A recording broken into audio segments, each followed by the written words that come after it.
ओंकार सतगुरु प्रसाद। आदिष्टान ते पिन नहीं जगत निवृत्ति बखान।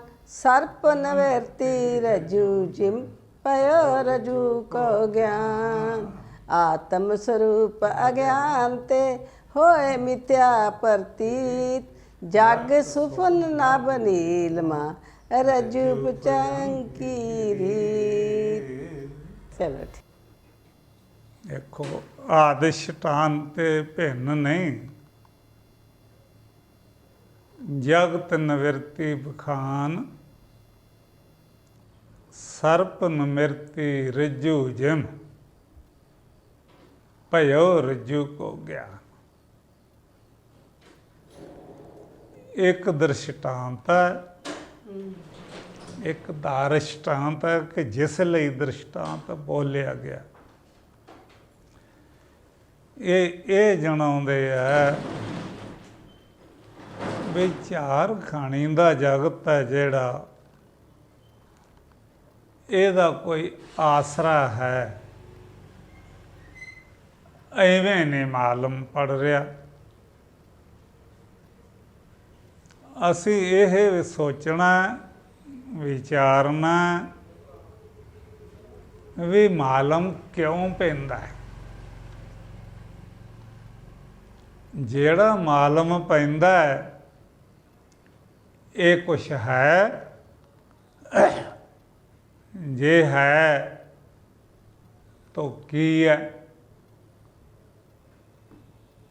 अगर नो कित्थों ये पैदा हुंदा,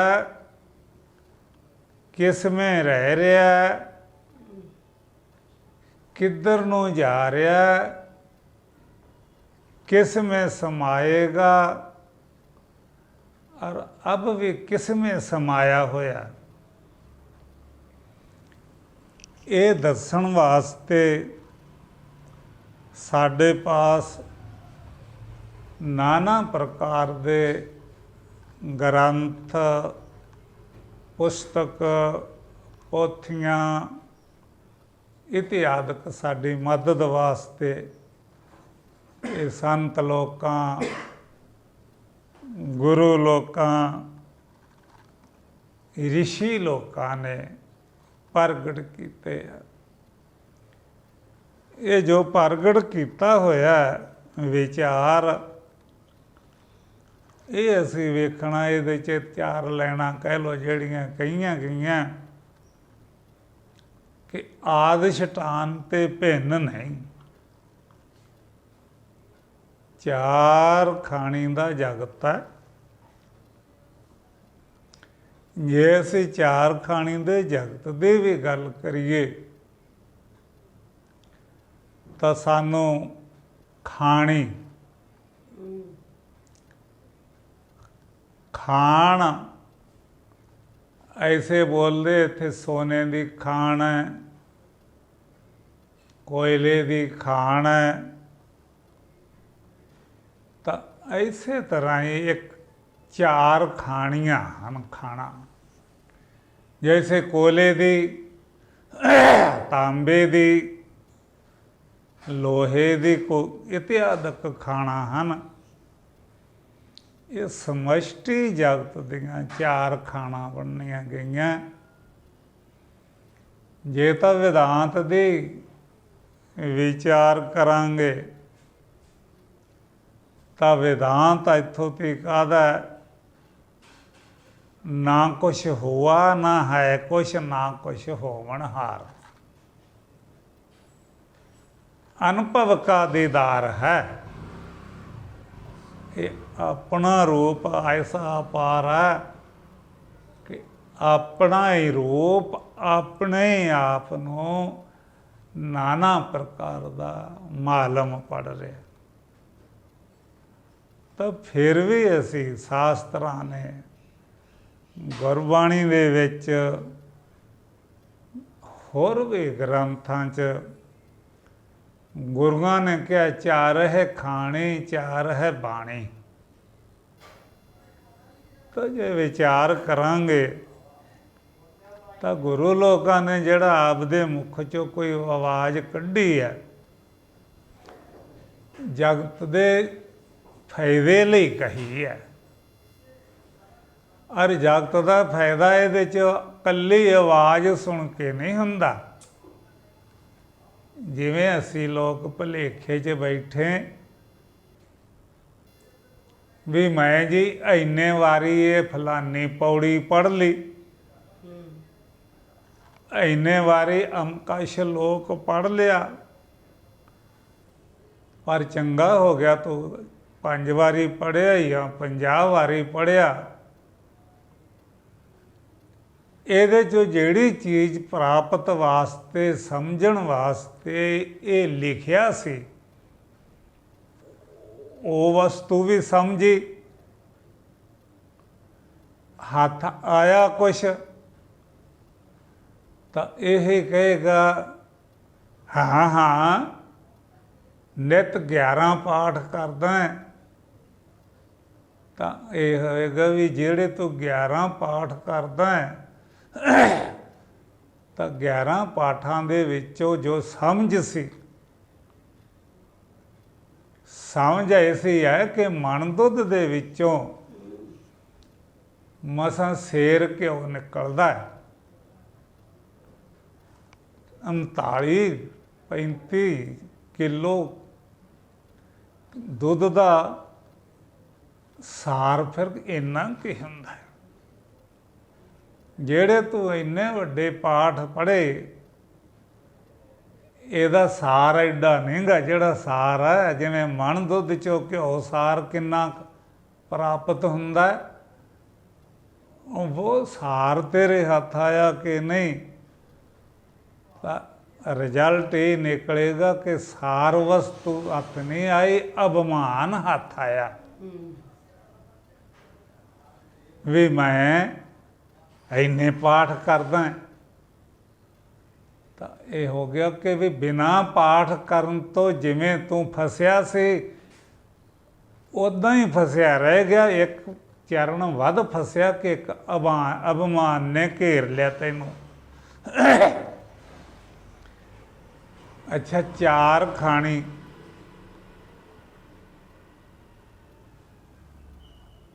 ਕਿਹੜੀ ਕਿਹੜੀ? ਉਤਪਜ, ਸਵੈਤਜ, ਅੰਡਜ, ਅਰਜੇਰਜ। ਇਹ ਖਾਣੀ ਹੈ। ਇੱਕ ਖਾਣੀ ਦੇ ਵਿੱਚ ਕਰੋੜਾਂ ਜਾਤੀਆਂ ਹਨ। ਪਸ਼ੂ ਜੇਰਜ ਦੇ ਵਿੱਚ ਆ ਗਏ ਤਾਂ ਪਸ਼ੂਆਂ ਦੀਆਂ ਜਾਤੀਆਂ ਪਹਿਚਾਣੋ ਕਿੰਨੀਆਂ। ਤਾਂ ਅਸੀਂ ਇਹ ਵੇਖਣਾ ਕਿ ਭਾਵੇਂ ਕਿੰਨੀਆਂ ਵੀ ਜਾਤੀਆਂ ਇੱਕ ਖਾਣੀ ਦੀਆਂ ਹਨ, ਇਹ ਸਾਰੀਆਂ 4 ਦੇ ਵਿੱਚ ਹੀ ਸਮਾ ਜਾਂਦੀਆਂ। ਤੇ 4 ਹੀ ਬਾਣੀਆਂ। ਇਹਨਾਂ ਦੀ ਬਾਣੀ ਨੂੰ ਪਰਾ, ਬਸੰਤੀ, ਮੱਧਵਾਂ ਔਰ ਬੈਖਰੀ। ਤਾਂ ਕਈਆਂ ਨੂੰ ਵਿਚਾਰ ਆਉਂਦਾ ਹੈ ਵੀ ਜਿਹੜੀ ਗੁਰਬਾਣੀ ਹੈ, ਤੁਸੀਂ ਵਿਚਾਰ ਖੋਜ ਕੇ ਕੀ ਵੇਖਿਆ ਕਿ ਇਹ ਇਹਨਾਂ 4 ਚੋਂ ਕਿਹੜੀ ਹੈ? ਇਹ ਗੁਰੂ ਗ੍ਰੰਥ ਸਾਹਿਬ ਨੇ ਤਾਂ ਦੱਸਿਆ ਕਿ 4 ਹੈ ਖਾਣੀ, 4 ਹੈ ਬਾਣੀ। ਤੇ ਜਿਹਨੂੰ ਅਸੀਂ ਬਾਣੀ ਬੋਲਦੇ ਹਾਂ ਵੀ ਇਹ 4 ਚ ਆਉਂਦੀ ਹੈ ਕਿ 5ਵੀਂ 6ਵੀਂ ਕੋਈ ਹੋਰ ਹੈ, ਤਾਂ ਫਿਰ ਇਹ ਹੋਏਗਾ ਬਈ ਜੇ ਤਾਂ ਅਸੀਂ ਖੋਜੀਏ, ਵਿਚਾਰੀਏ ਤਾਂ ਸਭ ਪਤਾ ਲੱਗਦਾ ਹੈ, ਔਰ ਨਾ ਵਿਚਾਰੀਏ ਤਾਂ ਕੁਛ ਵੀ ਨਹੀਂ ਪਤਾ ਲੱਗਦਾ। ਤਾਂ ਜਿਹੜਾ ਅਸੀਂ ਪਾਠ ਬੋਲ ਕੇ ਸੁਣਦੇ ਅਥਵਾ ਸੁਣਾਉਂਦੇ, ਇਹ ਤਾਂ ਬੈਖਰੀ ਬਾਣੀ ਹੈ। ਬੈਖਰੀ ਤੋਂ ਪਿੱਛੇ ਮਧਵਾ ਬਾਣੀ ਬੈਠੀ ਹੈ। ਮਧਵਾ ਬਾਣੀ ਤੋਂ ਪਿੱਛੇ ਪਸੰਤੀ ਬੈਠੀ ਹੈ। ਪਸੰਤੀ ਤੋਂ ਪਿੱਛੇ ਪਰਾ ਬਾਣੀ ਹੈ, ਜਿਹਨੂੰ ਆਦਿਸ਼ਟਾਨ ਆਖਿਆ। ਇਸ ਆਦਿਸ਼ਟਾਨ ਦੀ ਗੱਲ ਹੈ ਕਿ ਆਦਿਸ਼ਟਾਨ ਤੇ ਭਿੰਨ ਨਹੀਂ। ਇਹ ਚਾਰ ਖਾਣੀ ਦਾ ਜਗਤ ਆਦਿਸ਼ਟਾਨ ਤੋਂ ਅੱਡ ਨਹੀਂ ਗਾ। ਜਿਤਨੇ ਸੋਨੇ ਦੇ ਜੇਵਰ ਹੈ ਉਹ ਸਾਰੇ ਜੇਵਰ ਸੋਨਾ आदिष्टान है, सोने चो ही बने हैं, सोने में ही रह रहे हैं और सोने में ही समा जाते हैं। शक्ल तोड़ दिए तो शक्ल तोड़ दिए ते नाम और रूप दोनों मिट जाते, वास्तविक वस्तु नहीं मिटती। वास्तविक वस्तु ਉਹ ਸੋਨਾ ਹੈ। ਅਗਰ ਅਸੀਂ ਚਾਰ ਖਾਣੀ ਦੇ ਜਗਤ ਨੂੰ ਮਿਟਾਈਏ ਤਾਂ ਕਿਵੇਂ ਮਟੇਗਾ? ਲੱਗੀਏ ਕਈਆਂ ਕੁਹਾੜੀਆਂ ਲੈ ਕੇ ਸੇਲੇ ਭਾਲੇ ਇਹਨੂੰ ਮਾਰਨ ਵੱਢਣ ਮਿਟੂਗਾ? ਤਾਂ ਅਸੀਂ ਦੇਖਣਾ ਹੈ ਕਿ ਸੋਨਾ ਆਪਣੀ ਸੋਨਾਪਨ ਕਦੇ ਨਹੀਂ ਛੱਡਦਾ। ਚਾਹੇ ਕਿਸੇ ਪ੍ਰਕਾਰ ਦਾ ਜੇਵਰ ਬਣੇ, ਨਾ ਬਣੇ, ਮਿਟ ਜੇ। ਐਸੇ ਪ੍ਰਕਾਰ ਹੀ ਚਾਰ ਖਾਣੀ ਦਾ ਜਿਹੜਾ ਜਗਤ ਹੈ, ਇਹ ਪਰਾ ਆਦਿਸ਼ਟਾਨ ਜਿਸ ਨੂੰ ਅਸੀਂ ਬੋਲਿਆ ਹੈ, ਆਦਿਸ਼ਟਾਨ ਤੋਂ ਭਿੰਨ ਨਹੀਂ। ਕਿ ਉਤਪਜ ਵੀ ਬ੍ਰਹਮ ਰੂਪ ਹੈ, ਸਵੈਤਜ ਵੀ ਬ੍ਰਹਮ ਰੂਪ ਹੈ, ਅੰਡਜ ਵੀ ਬ੍ਰਹਮ ਰੂਪ ਹੈ और जेरज भी ब्रह्म रूप है। जैसे आदिष्टान व्यष्टि का, जड़ता का आदिष्टान और रस्सी ले लो। सर्प दिसदा ओहदा आदिष्टान भी रस्सी है। डंडा दिसदा पिंगा तिंगा ओहदा आदिष्टान भी रस्सी। पूछेदर कोई धरती च रेखा मालम पड़ती ओहदा आदिष्टान भी रस्सी। इत्यादि लेकर के जो भी कुछ मालम पड़ता है वो आदिष्टान रस्सी है। रस्सी दे विच ही मालम पड़ता है, रस्सी दे आसरे ही है। और आदिष्टान का ज्ञान हो जाने से रस्सी में ही समा जाता, किते पासे नहीं जाता। जिन्हों असी चार खाणी का जगत बोलते हैं, ये परा यदी बाणी है, परा चेतन रूप है। इत्यादि कले को बैखरी ते आ जाओ। परा ब्रह्म रूप है। पसंती है जिहड़ी ईश्वर रूप है। मधमा हिरण्यगर्भ रूप है। ते परा जिहड़ी है ये विराट रूप है। तो विराट है जिहड़ा, ये विराट रूप हुंदियां हिरण्यगर्भ तो पासे नहीं। हिरण्यगर्भ है जिहड़ा, हिरण्यगर्भ मालम पढ़द्या ईश्वर तो भिन्न नहीं। ईश्वर है जिहड़ा माया विशिष्ट मालम पढ़द्या शुद्ध ब्रह्म तो न्यारा नहींगा। तो ये हो गया कि ये चार खाणी दे जगत नूं ही जगत आने आ। ਤਾਂ ਚਾਰ ਖਾਣੀ ਦਾ ਜਗਤ ਹੈ ਜਿਹੜਾ, ਇਹ ਸਾਰਾ ਬ੍ਰਹਮ ਤੋਂ ਇਤਰ ਨਹੀਂਗਾ। ਇਹ ਬ੍ਰਹਮ ਹੈ ਇੱਕ, ਬ੍ਰਹਮ ਤੋਂ ਇੱਕ ਸਤਾ ਐਸੀ ਹੈ ਜੀ ਤੋਂ ਗਾਂ ਕੋਈ ਨਹੀਂ ਤੇ ਜੀ ਤੋਂ ਪਿਛਾਂ ਕੋਈ ਨਹੀਂ, ਜਿਹਦੇ ਵਿੱਚ ਕੋਈ ਨਹੀਂ ਤੇ ਜੀ ਤੋਂ ਬਾਹਰ ਕੋਈ ਨਹੀਂ। ਇਹ ਉਹ ਸਤਾ ਆਚਰਜ। ਇਹਦੇ ਪ੍ਰਮਾਣ ਲਈ ਤਾਂ ਸਾਨੂੰ ਇਹ ਹੈ ਵੀ ਕੋਈ ਇਸ ਬਾਰੇ ਪ੍ਰਮਾਣ ਹੈ। ਤਾਂ ਨਾਨਕ ਜੀ ਨੇ ਕਿਹਾ ਸੀ ਪੰਜ ਪ੍ਰਮਾਣ। ਇਹ ਪੰਜਾਂ ਪ੍ਰਮਾਣਾਂ ਦੀ ਪੰਜੇ ਗਿਆਨ ਇੰਦਰੀਆਂ, ਚਤੁਸ਼ਟੇ ਅੰਤःਕਰਣ ਔਰ ਪੰਜਵਾਂ ਚਿਦਾਭਾਸ,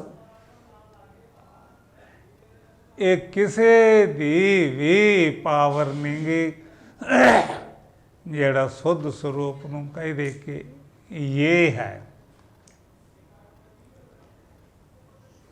ਤਾਂ ਇਦਨ ਕਰਕੇ ਇਹ ਸਤਾ ਜਾਣਨੀ ਜਿਹੜੀ ਕੋਈ ਨਹੀਂ ਜਾਣ ਸਕਦਾ, ਕਿਉਂਕਿ ਇਦਮ ਚ ਆਉਂਦੀ ਨਹੀਂ। ਦੋ ਪ੍ਰਕਾਰ ਦਾ ਸਤਾ ਦਾ ਭਾਨ ਹੋ ਰਿਹਾ, ਅਹਮ ਔਰ ਇਦਮ। ਅਹਮ ਦੇ ਵਿੱਚ ਜਿਹੜਾ ਵਿਗਿਆਨ ਜਾਪਦਾ ਹੈ ਇਹ ਭਾਨ ਹੋ ਰਿਹਾ ਹੈ, ਔਰ ਇਦਮ ਦੇ ਵਿੱਚ ਭਾਨ ਹੋ ਰਿਹਾ। ਇੱਥੋਂ ਤੀਜਾ ਕੋਈ ਜਗਤ ਦੀ ਮਾਲਮ ਨਹੀਂ ਪੜਦਾ, ਨਾ ਕੋਈ ਸ਼ਾਸਤਰ ਸਿੱਧ ਕਰ ਸਕਦਾ, ਨਾ ਕੋਈ ਸੰਤ ਸਿੱਧ ਕਰ ਸਕਦਾ, ਨਾ ਕੋਈ ਗ੍ਰੰਥ ਸਿੱਧ ਕਰ ਸਕਦਾ। ਕਿਉਂ? ਇਹਨਾਂ ਗ੍ਰੰਥਾਂ ਸ਼ਾਸਤਰਾਂ ਦੀ ਵਿਚਾਰ ਨੂੰ ਸਿੱਧ ਕਰਨ ਵਾਸਤੇ ਤੁਹਾਡੇ ਪਾਸ ਪੰਜ ਪ੍ਰਮਾਣ, ਪੰਜ ਪ੍ਰਧਾਨ, ਚਾਰੇ ਅੰਤःਕਰਣ ਤੇ ਪੰਜਵਾਂ ਇਹਨਾਂ ਵਿੱਚ ਜਿਹੜਾ ਚਿਦਾਭਾਸ ਹੈ, ਇਹਨਾਂ ਦੀ ਕਿਸੇ ਦੀ ਤਾਕਤ ਨਹੀਂ ਕਿ ਸੁੱਧ ਸਤਾ ਨੂੰ ਜਾਣ ਲੈਣ। ਕਿਉਂ ਜਾਣ ਲੈਣ? ਸੁੱਧ ਸਤਾ ਦੇ ਆਸਰੇ ਇਹ ਸਾਰਾ ਕੁਝ ਸਫੁਰਤ ਹੋ ਰਿਹਾ। ਜਗਤ ਨਿਮਰਤੀ ਕਿਵੇਂ ਆ? ਸਰਪ ਨਿਮਰਤੀ ਰੱਜੂ ਜਿਮ, ਭਇਓ ਰੱਜੂ ਕੋ ਗਿਆਨ। ਆਦਿ ਸ਼ਟਾਨ ਤੇ ਭਿੰਨ ਨਹੀਂ, ਜਗਤ ਨਿਵਰਤੀ ਬਖਾਨ। ਅਸੀਂ ਲੋਕ ਬੋਲਦੇ ਆਂ ਵੀ ਗ੍ਰੰਥਾਂ 'ਚ ਬਥੇਰਾ ਕੁਛ ਲਿਖਿਆ। ਕੋਈ ਗ੍ਰੰਥ ਪੜ੍ਹ ਲਾ, ਗੁਰਬਾਣੀ ਪੜ੍ਹ ਲਾ, ਸੂਰਜ ਪ੍ਰਕਾਸ਼ ਪੜ੍ਹ ਲਾ, ਪੰਥ ਪ੍ਰਕਾਸ਼ ਪੜ੍ਹ ਲਾ, ਗੀਤਾ ਭਾਗਵਤ ਪੜ੍ਹ ਲਾ, ਉਪਨਿਸ਼ਦ ਪੜ੍ਹ ਲਾ। ਜਿਹੜਾ ਪੜ੍ਹੀ ਜਾਂਦੇ ਆ ਇਹ ਉਵੇਂ ਜਗਤ ਬਣਿਆ ਹੋਇਆ ਹੈ, ਤਾਂ ਕਿਵੇਂ ਆਖੀਏ ਵੀ ਜਗਤ ਹੈ ਹੀ ਨਹੀਂ? ਤਾਂ ਫੇਰ ਆਉਂਦਾ ਵੀ ਕਿਸੇ ਗਿਆਤੇ ਗੁਰੂ ਦੀ, ਗਿਆਤੇ ਸੰਤ ਦੀ, ਭੂਤ ਦੀ, ਵਰਤਮਾਨ ਦੀ, ਦੋਵਾਂ ਦੀ ਅਸੀਂ ਸਹਾਇਤਾ ਲੈ ਸਕਦੇ। ਭੂਤ ਦੇ ਗੁਰੂਆਂ ਦੀ ਸਹਾਇਤਾ ਲੈ ਲਓ। ਅਸੀਂ ਕਹਿੰਦੇ ਆ ਇੰਨੇ ਗ੍ਰੰਥ ਪੜ੍ਹੇ, ਇੰਨਾ ਕੁਛ ਸੁਣਿਆ, ਭਾਵੇਂ ਕੁਛ ਪੜ੍ਹੀ ਸੁਣੀ ਜਾਓ, ਇਹ ਜਨਤਾ ਉਵੇਂ ਬਣੀ ਫਿਰਦੀ, ਬਾਜ਼ਾਰ ਭਰੇ। ਤਾਂ ਹੁਣ ਹੋਏਗਾ ਵੀ ਤੁਸੀਂ ਕਿਸ 'ਤੇ ਵਿਸ਼ਵਾਸ ਕਰਦੇ ਆ। ਪਹਿਲੀ ਤੋਂ ਬਾਤ ਆ ਕਿ ਵੇਦਾਂਤ ਵਿਸ਼ਵਾਸ ਨੂੰ ਮੰਨਦਾ ਨਹੀਂ। ਵੇਦਾਂਤ ਇਹਨਾਂ ਵਿਸ਼ਵਾਸੀ ਪੁਰਸ਼ਾਂ ਨੂੰ ਕਹਿੰਦਾ ਦੂਰੋਂ ਹੀ ਨਮਸਕਾਰ ਕਰ ਦਿਓ। ਉਹ ਅਸੀਂ ਵਿਸ਼ਵਾਸੀ ਨਹੀਂ, ਵੇਦਾਂਤ ਇਹਨੂੰ ਸਾਖਸ਼ਾਤ ਕਹਿੰਦਾ। ਫਿਰ ਵੀ ਵਿਸ਼ਵਾਸ ਕਰ ਲਓ। ਅਸੀਂ ਵਿਸ਼ਵਾਸ ਬਾਣੀ 'ਤੇ ਕਰਦੇ ਹਾਂ। ਬਹੁਤ ਅੱਛਾ। ਬਾਣੀ ਦੇ ਰਚੈਤਿਆਂ ਗੁਰੂਆਂ ਨੇ ਇਹ ਤੁਹਾਡੇ ਸਾਹਮਣੇ ਕਿਹਾ, ਤੁਹਾਨੂੰ ਸਰਵਣ ਨੂੰ ਮਿਲਦਾ, ਤੁਹਾਨੂੰ ਪੜ੍ਹਨ ਨੂੰ ਮਿਲਦਾ ਕਿ ਜਗ ਰਚਨਾ ਸਭ ਝੂਠ ਹੈ, ਜਾਣ ਲਿਓ ਰੇ ਮੀਤ। ਜਿਹੜਾ ਵੇਦਾਂਤ ਨੇ ਆਖਿਆ, ਗੁਰੂਆਂ ਨੇ ਇਹ ਗੱਲ ਕਹੀ ਹੈ ਕਿ ਨਹੀਂ ਕਹੀ? ਤੁਸੀਂ ਕਹਿੰਦੇ ਆ ਵੀ ਉਵੇਂ ਦਿਸੀ ਜਾਂਦਾ। ਗੁਰੂ ਲੋਕਾਂ ਦੇ ਫਲਸਫੇ ਨੂੰ ਸਮਝੋ, ਇਸ ਗੱਲ ਦਾ ਅਪਮਾਨ ਮਤ ਧਾਰਿਓ। ਮੈਂ 11 ਪਾਠ ਕਰਦਾ, ਇਹਨਾਂ ਸ਼ਬਦਾਂ ਦੇ ਮੈਂ 50 ਪਾਠ ਕਰਦਾ, ਜਿੰਨੇ ਮਰਜ਼ੀ ਕਰ। ਇਹ ਵਿਚਾਰੇ ਬਿਨਾਂ ਪਾਠਾਂ ਨੂੰ ਫਲ ਨਹੀਂ ਲੱਗਣਾ। ਕੀ ਹੈ ਜਗ ਰਚਨਾ ਸਭ ਝੂਠ? ਕਿਵੇਂ ਕਿਹਾ ਗੁਰੂਆਂ ਨੇ? ਝੂਠ ਉਹ ਹੁੰਦਾ ਜਿਹਦੀ ਅਸਤੀ ਨਾ ਹੋਵੇ ਔਰ ਭਾਤੀ ਹੋਵੇ। ਲੋਕ ਭਾਸ਼ਾ 'ਚ ਝੂਠ ਉਹਨੂੰ ਬੋਲਦੇ ਕਿ ਜਿਹੜਾ ਹੈ ਹੀ ਨਹੀਂ। ਤਾਂ ਅਸੀਂ ਕਿਸ ਨੂੰ ਝੂਠ ਮੰਨਦੇ? ਗੁਰੂਆਂ ਨੇ ਆਖਿਆ ਜਗ ਰਚਨਾ ਸਭ ਝੂਠ ਹੈ, ਤੇ ਗੁਰੂਆਂ ਨੇ ਇਹ ਕਿਸ ਫਲਸਫੇ ਨਾਲ ਕਿਹਾ ਝੂਠ ਹੈ? ਗੁਰੂਆਂ ਤੇ ਸ਼ਰਧਾ ਰੱਖਣ ਵਾਲੇ, ਗੁਰੂਆਂ ਤੇ ਨਿਸ਼ਠਾ ਰੱਖਣ ਵਾਲੇ ਸਿੱਖ ਸ਼ਰਧਾਲੂ ਜਿਤਨੇ ਵੀ ਜਨਤਾ ਹੈ, ਤਾਂ ਅਸੀਂ ਉਹਨਾਂ ਨੂੰ ਇਹ ਦੱਸਣਾ ਚਾਹੁੰਦੇ, ਆਪਣੇ ਵਿਗਿਆਨ 'ਚ ਵਿਚਾਰੋ ਕਿ ਗੁਰੂਆਂ ਨੇ ਜਿਹੜਾ ਝੂਠ ਸ਼ਬਦ ਬੋਲਿਆ, ਇਹ ਕੀ ਬੋਲਿਆ, ਇਹ ਕੀ ਸਿੱਧ ਕਰਤਾ? ਜਗ ਰਚਨਾ ਸਭ ਝੂਠ ਹੈ। ਤੁਸੀਂ ਝੂਠ ਕਿਸ ਨੂੰ ਸਮਝਦੇ ਆ? 90% ਲੋਕ ਆਖਦੇ ਆ ਕਿ ਝੂਠ ਹੁੰਦਾ ਜਿਹੜਾ ਹੋਵੇ ਨਾ।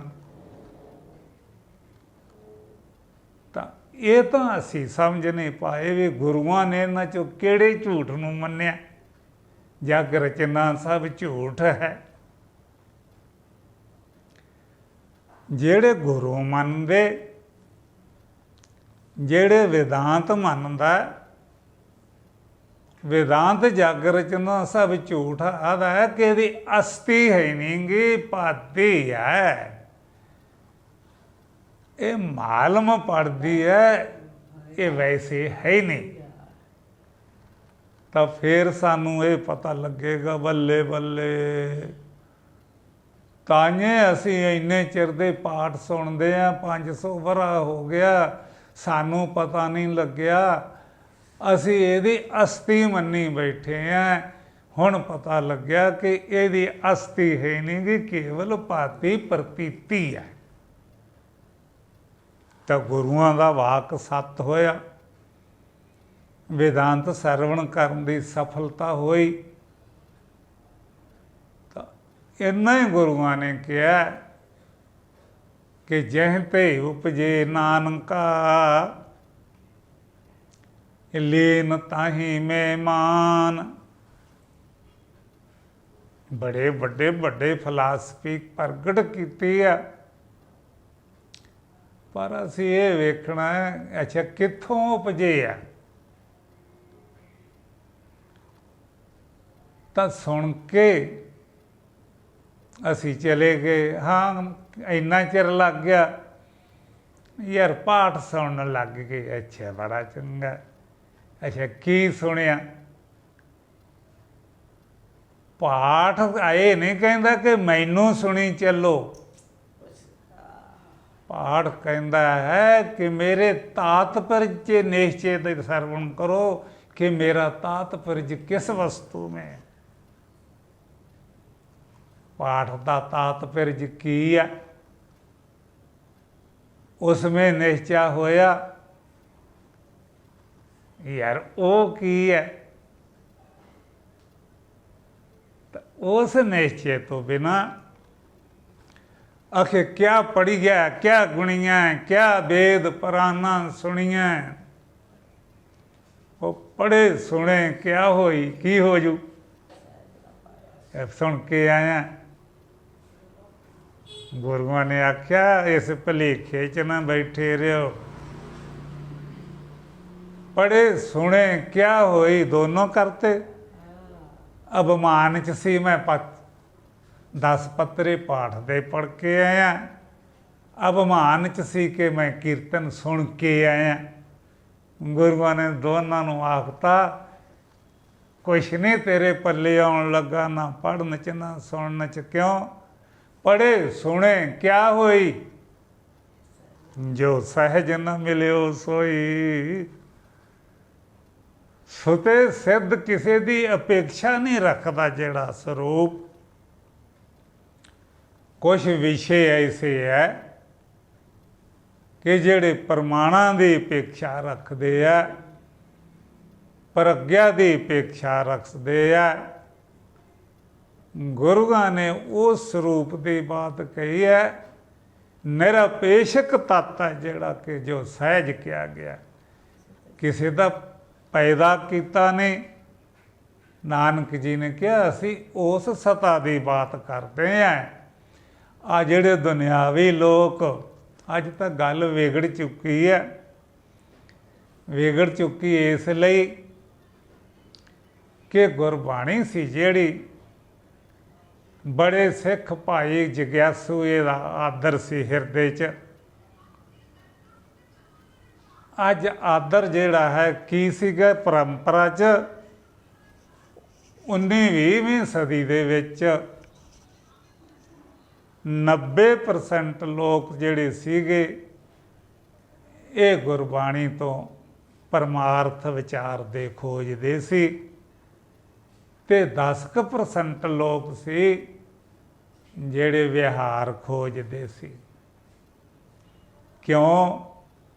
वो सूझ रखते सी, उन्हां नूं समझ सी। अज दे बाणी सुनन वाले और बाणी सुनाउण वाले उन्नी सूझ नहीं रखते। अज माहौल बदल गया कि 90% बाणी चो सियासत भालदे आ, ते 10% रह गए जिहड़े परमार्थ भालदे आ। जिस स्थान ते कोई उच्चे तो उच्चा और नीवें तो नीवें तो लेके मध्यभावी स्थानां ते बाणी दियां ते बैठे, वो सारे सियासत ही लभदे आ। ते सियासत दे विचों समाजिक सत्ता लभदे आ, परमार्थ सत्ता, सत सत्ता नहीं लभदे। कोई भी है भी असी मिनिस्टर बन जगे, कोई प्रधान मंत्री बनन नूं फिरदा है। ते जदों गुरु ने आख्या ये सारे जगत च ही आ गए, इन्हों गुरु की कहे कि जग रचना सब झूठ है, तो झूठ ही खोजते फिरदे आ सत तो।